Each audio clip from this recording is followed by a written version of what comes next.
Yes, disassemble it like this. It's more convenient to work.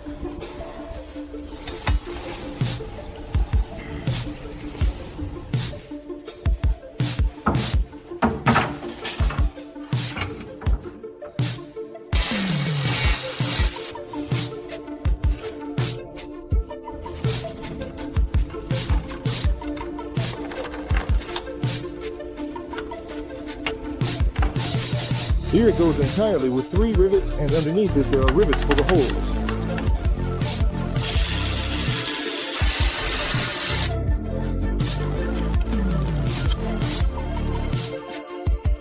It needs to be very tight for the stuff.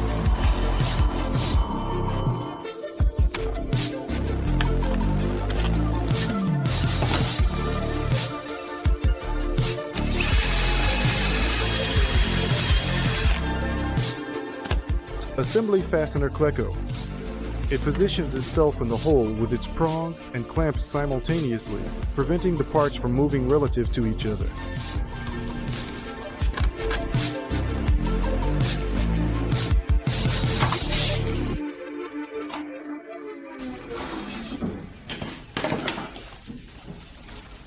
We have finished manufacturing the prototype of the airship's tail assembly. We need the prototype to identify shortcomings in its strength characteristics and various assembly nuances. We ended up with a riveted structure. This is the first mock-up sample. We are sending it to experimental conditions. We will test its strength characteristics. After addressing some shortcomings and errors, our assembly will be refined and improved in manufacturing.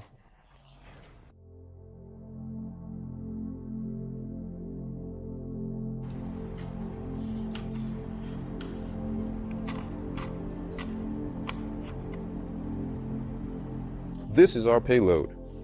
Its main task is to transmit its coordinates. For this, several systems are used, both radio and satellite. Our task is to investigate how it will perform and how it will adapt in the environment of reduced pressure in the corresponding stratosphere and at low temperatures, and the temperature that drops to -55. This is a simulator of solar radiation in a near-infrared range, which will power the solar panels of the device inside the thermo-vacuum chamber. We are installing it opposite the intended location of the solar panels. The power contact is brought out through a vacuum flange. Now everything is ready for testing.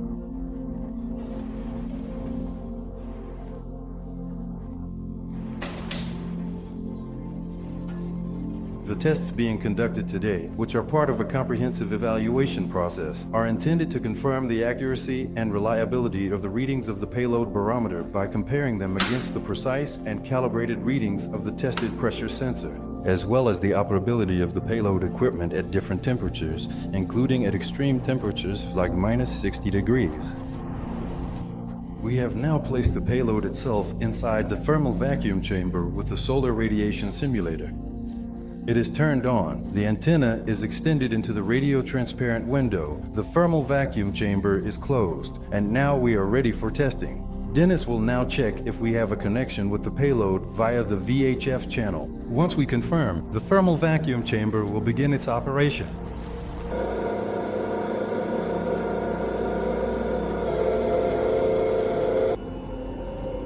Well, 28,100.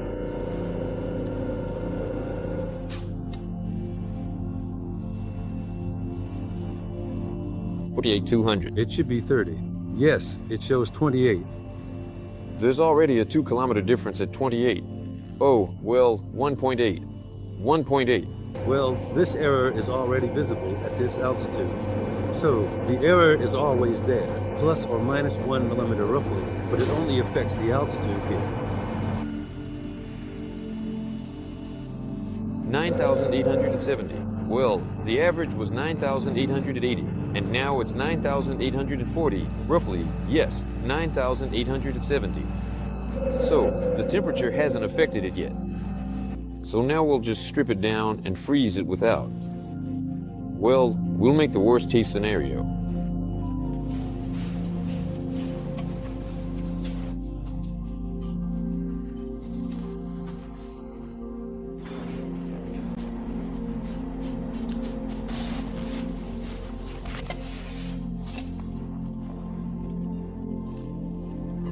Being in its own casing, which is actually a thermal insulator, it did not react at all to the temperature drop to -30, meaning it was still around +25 to 30 inside. Or it would have taken, I don't know, 10 hours for everything to freeze to -50. That's why we separated it to speed up this process. And now we are using pure electronics in the worst conditions, in the worst case scenario, to freeze it to -50, and we'll see how it reacts. All right, close it.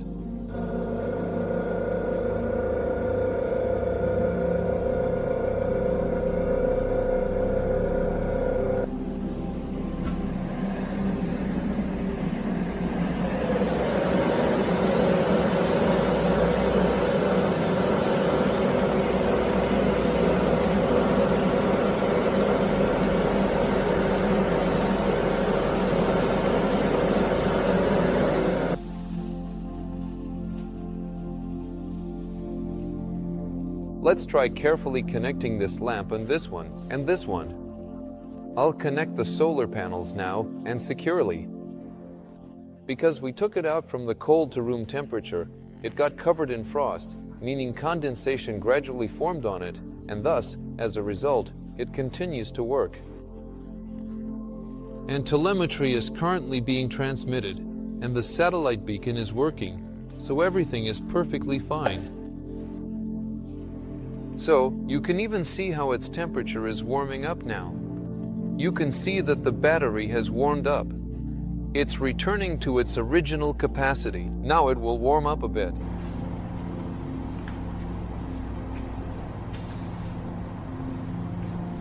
We are now checking if there is energy coming from the solar panels. Yes, here it is. It's giving 8 and 11 volts. That's it. It's not giving. This is how it gives.